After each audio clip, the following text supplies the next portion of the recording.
শুভ সকাল। আজ রবিবার। আজ ২১শে ডিসেম্বর ২০২৫ ইংরেজি। বাংলা বছরের ১৪৩২ বঙ্গাব্দের পৌষ মাসের ৫ তারিখ এবং ২৫৬৮ বুদ্ধাব্দ। ঋতুর পরিক্রমায় আজ শীতকাল। আজকের এই দিনে রঙ্গলাল বন্দ্যোপাধ্যায়ের শুভ জন্মদিন। তিনি একজন কবি, সাহিত্যিক, সাংবাদিক এবং প্রবন্ধকার ছিলেন।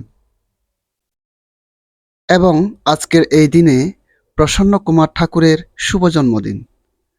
তিনি ছিলেন ঊনবিংশ শতাব্দীর এক সমাজ সংস্কারক এবং তিনি ছিলেন হিন্দু কলেজের অন্যতম প্রতিষ্ঠাতা।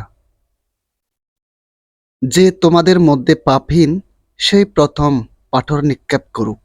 যোহন ৮ অধ্যায় ৭ পদ। নিজে ভালো হতে না পারলে পৃথিবীর মঙ্গল কামনা করাটাও ভণ্ডামি।